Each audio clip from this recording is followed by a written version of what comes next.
The name vagus actually means wanderer.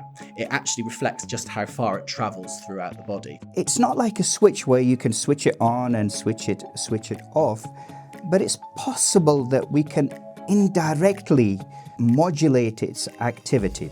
Valsalva maneuver sounds like something really cool that Vikings used to do, but it's just making you have a poo, isn't it? It is. Yeah. Hello and welcome to Strange Health from The Conversation. This is the show where we explore the weird and the wonderful stuff that your body gets up to. I'm Katie Edwards and I'm a health and medicine editor at The Conversation in the UK. And we're an independent source of news and analysis, and we're powered by academics and journalists working together to make evidence accessible. And I'm Dan Baumgart. I'm a GP and lecturer in health and life sciences at the University of Bristol. Today we're talking about a nerve that's become a wellness celebrity. Yeah, in a short space of time, it's become quite possibly the most famous nerve on the internet. It's the vagus nerve. And if you spent any time on social media, you'll have seen it blamed, praised, activated, stimulated, or hacked.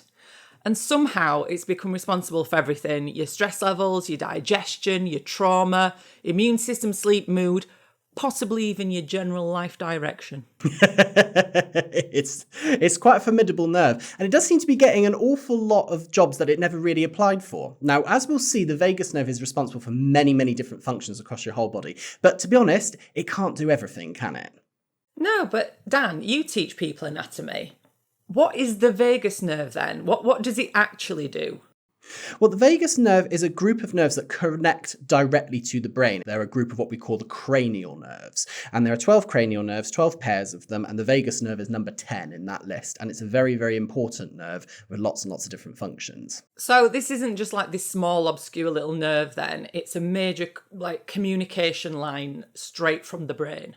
Absolutely. Yeah, so it comes from part of your brain called the medulla. And the medulla helps to control the internal organs, things like your heart, your lungs, and your gut. And it's joined to your spinal cord. So it's the main sort of route of communication in between the spinal cord and the rest of the brain. And the vagus nerve is actually part of the body's autonomic nervous system. The way that the autonomic nervous system works is that you don't think about making your heart beat or making your stomach or your guts work, do you? They just do it all by themselves.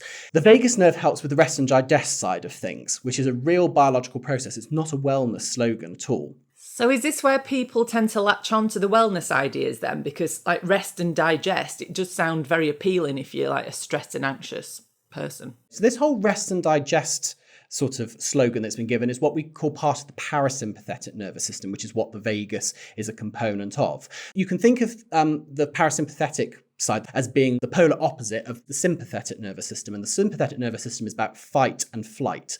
And it's the sort of nervous system that springs into action when your body needs to spring into action. So things like increasing your breathing rate, increasing your heart rate and your blood pressure, and making you ready to run if there's a threat. It's also important to remember that vagus nerve isn't just about relaxation. It coordinates different reflexes like coughing and sneezing and swallowing as well. So already then we're talking about a nerve that's involved in breathing, swallowing, heart rate, digestion, and even coughing. Is this why it's been so easy to overcredit it and like blame it for everything? Yeah, absolutely. And another claim to fame is how long it is as well. It's not the biggest cranial nerve, but it's most certainly the longest. And the name vagus actually means wanderer. It actually reflects just how far it travels throughout the body. So it leaves the brain, it then runs down the side of your neck, it goes into the chest to supply you things like your heart, and then it continues down into your abdomen as well. But part of it as well loops around. It does a complete U-turn in your chest. So it comes all the way down your neck, loops up around the big vessels that are inside your chest, and then heads straight the way back up to supply your larynx or your voice box. So damage to it, as we see sometimes, can cause either loss of voice or it can make your voice very hoarse. So that's what can make it extraordinarily long. And when you think about animals which have got really, really long necks, think about a giraffe, for instance, which can have a 2-meter long neck in adulthood. But thinking about that anatomy, going from all the way from the giraffe's brain, all the way down its neck, and then into the chest and back up again, you could be looking at a nerve that's about 3 meters long. Whoa, that is wildly impractical biology. My older brother says I've got a really long neck, and he said he used to call me a goose. So would I That's have kind like... of him. Oh, well, it's the least of the insults, to be honest. That's more of a compliment, according to him. So would I have an extra long vagus nerve? Is that something that I can brag about in the pub? It is. Right. Well, let's look at how the internet has taken all of that and then run wild with it. Okay, so this guy... Oh, right. So he's telling us to rub in circles at the top of your ear. I'm going to do this. I'm going to give it a whiz as well. Let's have a go. It says you might yawn and you might sigh. Is it doing anything to you, Dan? I'm not convinced. That did absolutely nothing for me. If anything, it's just irritating me more than anything else. I'm going to stop. A new set of exercises to complete your day as if we didn't have enough to do. Right, let's have a look at another one.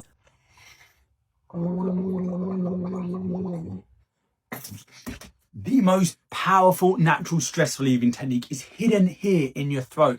Oh, it's telling us about vagus nerve. You've got to vibrate it. You've got to gargle, or you've got to do some opera singing lessons. It were gargling. He spat it into the sink, didn't he? I wonder what's in this Same magic nerve. mixture that he's been There you go. gargling. Improving your digestion, reducing inflammation. The whole Reducing shebang. What do you think of that then? Should we all be gargling and then spitting it into the sink? Because I think I'll get told off for doing that. It's an interesting one. I think when you've got some vibration going through your larynx, perhaps it is giving it's going to do more for your vagus nerve than prodding your ear over and over again. Oh, so is that why when people are told to like sing or hum or chant to like stimulate the vagus nerve, is that at least part of the idea? Yeah, I think so. And I think there's a grain of truth in it because that vagus nerve, as we've seen, does really help to control the voice. But singing or humming isn't a guaranteed way to stimulate the nerve itself. It's due to the fact said that the nerve is looping round and going back towards your larynx, but also because the vagus nerve runs right next to it as it's all moving down the neck. So perhaps there is a little bit of truth to it. It's more that these things calm the body in general, which then people then attribute to the vagus nerve, because when we're taught to do breathing techniques and hum and chant, we naturally start to slow ourselves down and start to chill out and relax. It's going to be variable between different people. Everybody's gargles, everybody's neck anatomy, everybody's vagus nerve is going to be different. So, and is there any way that we're going to be able to tell how much it's actually stimulating that nerve? Yeah. Agreed. Let's see if anybody else has got any other bright ideas, shall we? You could use it before a trigger, such as activities you know cause pain or put you in fight or flight state. You can also do it on both sides at the same time. So we've got 3 strategies here. One of them is you're rubbing your ear again. One of them is that you're humming, like just and then your last one is to get a handy big bag of ice that you'll be carrying around with you and shove your head in it. Or you can splash your face with water. And I did wonder, because you know when you watch like thrillers and that on TV and they always go into toilets and they're always like splashing their face with water. Yeah. And I always think, what are you doing? You're going to go out looking a right mess. But obviously they are hacking the vagus nerve, aren't they? So actually vagus nerve activation is brought around by both cold, so cold temperatures on the face, and also by the diving reflex. So the diving reflex is this automatic natural response that we get when we immerse our faces in water. Being in water and being immersed in water naturally slows down your heart rate, and it allows you to conserve oxygen and allow you to stay safe for longer underwater. So another way of vagus nerve activation, which actually can be used, is to splash cold water on your face, or even better, immerse it within cold water. But obviously you need to be aware of what you're doing. Dan, well, you know I love your weird case studies. What have you got for us this week about the vagus nerve? There are some generally fascinating case studies involving the vagus nerve. And one of the most famous actually started in a dream. So back in 1921, there was a scientist called Otto Loewi, who was a German scientist who dreamed up an experiment showing that stimulating your vagus nerve could slow the heart rate. Now, at that time, there was a lot of debate as to whether nerves were controlling organs by zapping them with electricity or whether they were doing something else in order to activate them. And when he tested it, he showed that the nerve wasn't just sending electrical signals, it was actually releasing a chemical onto the heart muscle called acetylcholine. It's one of the more famous neurotransmitters that I teach my students about, and it's used all across the body. He eventually called it vagus toff, which means vagus substance. More than a decade later, he was rewarded for this dream by being awarded the Nobel Prize for Medicine, all sparked by an idea which came to him when he was asleep. Well, I think I prefer vagus toff. It's got a good ring to it. But there are some more cautionary stories. In some cases, techniques like massaging pressure points in the neck have really triggered some very unexpected reactions. Oh, like what? With all of these exercises, you do have to exercise a bit of due care, because sometimes if you overstimulate the nerve, what's the function of the vagus nerve that we've talked about? It reduces your heart rate. And in doing so, because your blood pressure is a factor of heart rate, you can bring your blood pressure down and your heart rate down and the amount of blood that your heart's pumping out, and it can make you feel very faint, very dizzy, and sometimes even collapse. Also came across a rare case as well where acupuncture to the neck was enough to stimulate a cardiac arrest. But it's important to remember these events are rare. It's powerful, and it's a reminder that the vagus nerve is powerful. It's not something to treat casually. So what happens with professionals in a clinic isn't the same thing as what's happening on social media, because stimulation is often framed as something that anyone can do anytime. There's no real downside to it. So to find out more about the cutting edge of research around vagus nerves, I called up a neurologist, and that's coming up in our Ask the Expert section. Ashad Majid, you're a professor of cerebrovascular neurology at the University of Sheffield, and you're an expert in the vagus nerve. Welcome to Strange Health. Well, thank you for inviting me. I'm very happy to be here. So clearly it's become quite a focus in wellness culture, but can it be stimulated then or hacked like we see on social media? It certainly can be stimulated. I'll show you devices in a few minutes that can actually stimulate the vagus nerve. These are medical devices. I think the question you're asking me is, are there other ways we can stimulate it? Now, it's not like a switch where you can switch it on and switch it off, but it's possible that we can indirectly modulate its activity. For example, if we take deep breaths in and out. Now, what that does, especially the long exhale, this tells the brain that there's not danger here. Just calm down. That can indirectly activate the vagus nerve, and that slows the heart rate down and can induce a relaxed state. How much we can modulate its activities is not really well studied using these techniques. We don't know. In some people, taking a few breaths, calms them down, whereas other people, it really doesn't do anything. The other techniques using electrical devices, they're more reliable in stimulating the vagus nerve. So is it actually good for you to activate it then, or is it just kind of mainly a way to relax? That's a very, very good question, and that's what we're trying to study at the moment. We don't fully understand what the vagus nerve does, and we're just beginning to scratch the surface. We do know that it has a calming effect on the body, and that calming effect, that relax and digest effect, has beneficial effects in itself. It can reduce your heart rate, reduce your blood pressure, and induce a calming state. And certainly we think that that's a good thing compared to being on edge and being in a state of arousal or anger or stress, for example. So what does the medical vagus nerve stimulation involve in practice? Can you describe both the invasive and the non-invasive? Yes, there are two main ways that we can stimulate the vagus nerve medically. One of them is the invasive way, and that involves an operation. A little pacemaker is inserted into the chest, and the wires are wrapped around the vagus nerve in the neck. And using that pacemaker, we can directly stimulate the vagus nerve. Now, as you can imagine, that involves an operation, it involves cost, patients coming into hospital having general anesthesia.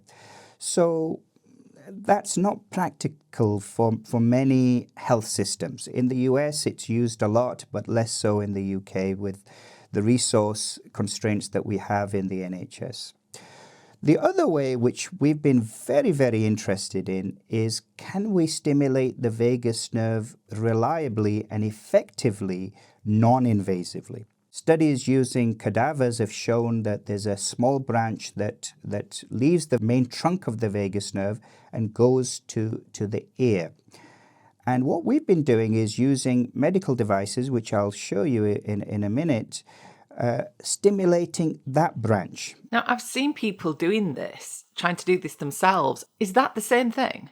Now, whether just pushing like this on your ear or circling or just applying some sort of pressure stimulates the vagus nerve is unknown. It's really not been studied.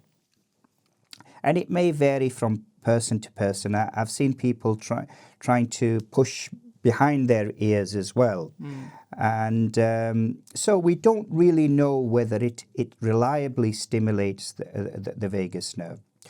The way we're doing it electrically. In that way, we using an electrode, so we're stimulating the vagus nerve directly using electrical pulses. You mentioned invasive vagus nerve stimulation. What conditions is stimulating the vagus nerve invasively currently used for, and what's being researched next? In the United States, it's approved for two things. Firstly, treatment-resistant epilepsy. So people who are still having seizures despite being on medication. It's also approved for depression, treatment-resistant depression. So patients who are still significantly depressed despite optimal medical therapy. More recently, people have started to investigate it for other conditions like migraine. Also something called cluster headaches, which are very severe headaches. There's a lot of interest in inflammatory bowel disease, such as Crohn's disease. But the two main areas where it's used is in depression and epilepsy. And what about non-invasive? Is it actually medically approved for anything yet? The trials are going on at the moment. We're still waiting for more data. Small studies have shown it has a beneficial effect in reducing seizures in epilepsy, and also may have benefit in depression. But these are small studies, so bigger studies are actually are underway at the moment. So how do the clinical or research devices then, how do they differ from consumer wellness devices? When it comes to the medical devices, you can't have a certification as a medical device and call yourself a treatment for a disease unless you've satisfied rigorous regulations such as the safety of the device, showing that it works reliably, showing evidence from clinical studies that there's benefit from this. Whereas with consumer devices, there's no oversight. People can self-declare that it's a wellness device or a health device without proper testing in the vast majority of cases and without any oversight at all. So we're really not sure what we're getting with consumer devices because people can make claims but that have not been verified scientifically. So this sounds like a great moment for you to show us a couple of the devices that you use. Yes, let me show you. I'm excited. This is one of the devices. There's a stimulator. It's about maybe a third of the size of a smartphone. And then there's a little electrode here that you attach to the ear. And it stimulates a branch of the vagus directly using this. Does that one go right in your ear? That fits on a part of your ear called the tragus. Right. So it doesn't actually go inside, it sits on the outside. Oh. I'll show you this other device, which is probably the oldest of the devices. There's a lot of research that's been done using this device, and this fits inside the ear. It's a part of the ear that's called the concha. And as you can see, this is about half the size of a smartphone, and you can just activate it, put in the electrode, and sit and watch TV if you want to. Oh, wow. So how long do you do it for? Well, that's a really good question, and that's what we're trying to figure out. At the moment, what we don't know is how long you should stimulate for optimal effect. Secondly, we don't know what the intensity of the stimulation should be and what the frequency should be. And we're trying to work this out. But usually the recommendations are, for example, it's used quite a lot in depression and in epilepsy. It's usually half an hour to an hour a day. But it can vary. Right. And you're currently running another research project that's looking at the effectiveness of non-invasive vagus nerve stimulation for stroke patients. Can you tell us a bit about what you're doing? Yes. So this is a very exciting study that will be completed this year. It's the largest neuromodulation or neurostimulation study that's ever been done. And we are looking to see whether stimulating the vagus nerve non-invasively in patients who have had a stroke and who have arm weakness. Can we improve the function of the arm? So what we're doing is that we're combining stimulating the vagus nerve non-invasively with rehabilitation when patients move their arm to see whether we can encourage the brain to rewire itself. Sometimes that's referred to as neuroplasticity. So good areas of the brain that have not been damaged by the stroke take over the function of the damaged areas. So we should have the results of that trial by the end of this year. Now, at the moment, because it's a double-blind trial, I don't know who's actually receiving treatment and who's not receiving treatment, but many participants have written to us and said that they've had huge benefits. But I must say that I don't know whether they've actually received treatment or not. So this sounds amazing, Ashad. So how significant do you think these results are going to be? Most patients have arm weakness after stroke, about 60% in some studies. Now, if we can enhance their arm function, then we can change their lives. So, for example, if a patient can't open a door using a key, if they can make a cup of tea, get dressed, this can have significant impact on their life. It might even lead to them getting gainful employment. But I must say that this is research, so I don't know whether it's going to be positive. That's why we're doing the study. But we also have a sub-study to see if we can better understand who benefits and who doesn't, and which areas of the brain are activated that lead to this improved function. And so with all these kinds of studies, how hard is it, though, to actually understand if the vagus nerve is being stimulated? I think that's a really, really good question. And I think that we're not 100% sure whether we're stimulating the vagus nerve. What we can say is that the changes that we do see on the brain scans look very similar to the changes that we see with the invasive, where we're sure we're stimulating the vagus nerve. So those changes on the brain scans give us some confidence that we're stimulating the vagus. Now, at the end of the day, if the patient gets benefit and some other nerve was also stimulated, then I can live with that as long as they've had some benefit from it. I'm okay with that. Absolutely. So what other research is ongoing into vagus nerve stimulation that you think people should either know about or that you're really excited about? Well, I think that if our study is positive, then this will be a huge stimulus for vagus nerve research.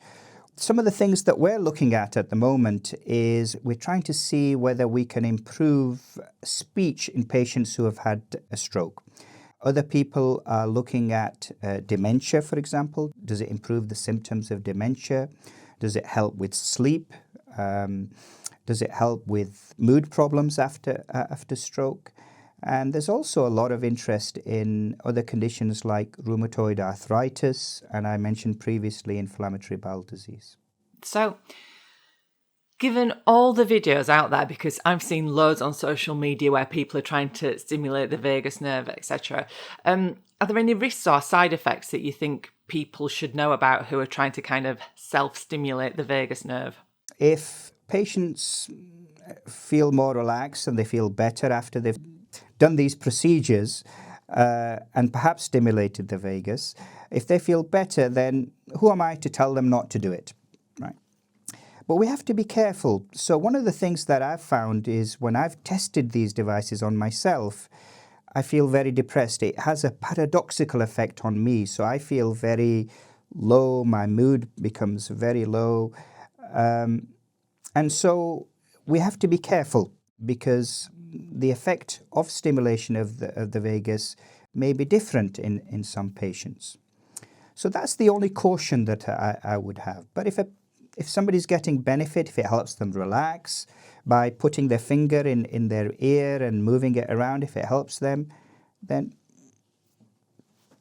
do it. I mean, that's absolutely fascinating. Is that a well-known side effect in other studies? Yes, some people do have side effects. For example, they can get headaches, they can have migraines, it can make migraines worse, but that's only a small minority. And we're trying to figure out who is likely to get these side effects. The vast majority don't have any significant side effects. Okay, so what misconception about the vagus nerve would you most like to clear up? Well, I think that it's not a panacea. It's not a cure-all. I think that in many conditions, there are many different components that cause the problem. However, I think if we can better understand what the vagus nerve does, if we can better understand how to stimulate it optimally, then there's great potential for therapeutic gain. Yeah. And what should the public take away from vagus research today? A better understanding of the vagus, that it's not an on-off switch, that these techniques may not be stimulating the vagus nerve, the things that they see on social media, but that in the next couple of years we'll know much more. And my prediction is there'll be many more devices that will come onto the market that have been properly tested and have been approved for that condition. Brilliant. Well, that was absolutely fascinating. Professor Arshad Majid, thank you so much for joining Strange Health. That was absolutely fascinating. I could talk to you all day. Thank you. Thank you. That was really interesting, wasn't it, Dan? I mean, the vagus nerve then really is important. Yeah, it is. And we've talked a little bit about how the vagus nerve has so many different functions and the variable ways in which you could potentially stimulate it. But I just think this was amazing how much promise there is towards it for the future. Yeah, but it's not a magic switch though, is it? No, it's not. And in medicine, vagus nerve stimulation is a specific, carefully controlled intervention used for particular conditions, cardiac conditions, for instance, with trained clinicians and regulated devices. And in the medical world, we call them vagal maneuvers. It's not like army maneuvers. It's not like running an assault course, and God knows I would be terrible at doing them myself. But you do have to take due care and attention because vagal maneuvers can sometimes overstimulate the vagus nerve, and sometimes in doing them, you can trigger other complications as well. I mean, vagal maneuvers does sound a bit dodged, doesn't it? It does like it might cause problems. It sounds a little bit OTT. So when we talk about, or when you talk about vagal maneuvers, are we talking about calming wellness techniques, or are these like actual medical interventions? They are medical interventions. They can actually be used to treat certain underlying medical conditions. Some of them involve very simple actions. Take the Valsalva maneuver, which is a really sophisticated way of trying to bear down and do a bowel movement on the loo. Essentially, what you do is you exhale. We're not conscious that we're doing this. We just do it automatically, don't we, when we go to the toilet? But what you're doing effectively when you're going to the loo is exhaling against a closed mouth and nose in order to increase the pressure inside your body, which has the added I better not effect try of that, helping actually. I was giving that a go. Probably best if I don't. Later. No, that's all right. Don't worry. But yeah, you exhale against a closed mouth and nose, and it increases the pressure inside your body, which has that added effect of helping you to defecate, to have a bowel movement. You see, I was not expecting you to say that, because Valsalva maneuver sounds like something really cool that Vikings used to do, but it's just making you have a poo, isn't it? It is. Yeah. In all honesty, that's exactly what it is. And when I speak to my students about it in physiology, that's what I sort of describe the Valsalva maneuver as. It's like straining when you're on the loo.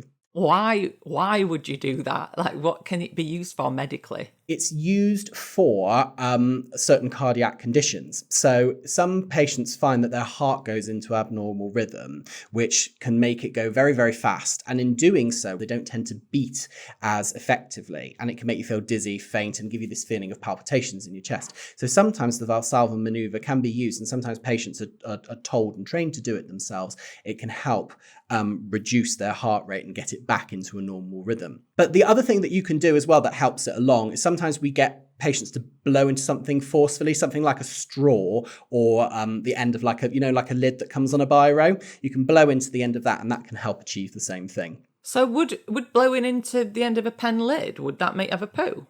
No, not necessarily, because the actual act of doing a poo involves much more than just straining down. It involves your sphincters and your gastrointestinal tract opening and allowing them through. And that's what helps us, because as I said, if we were going around, making the slightest of strains, then we would lose things quite spectacularly. But our pelvic floor and our muscles help hold everything in.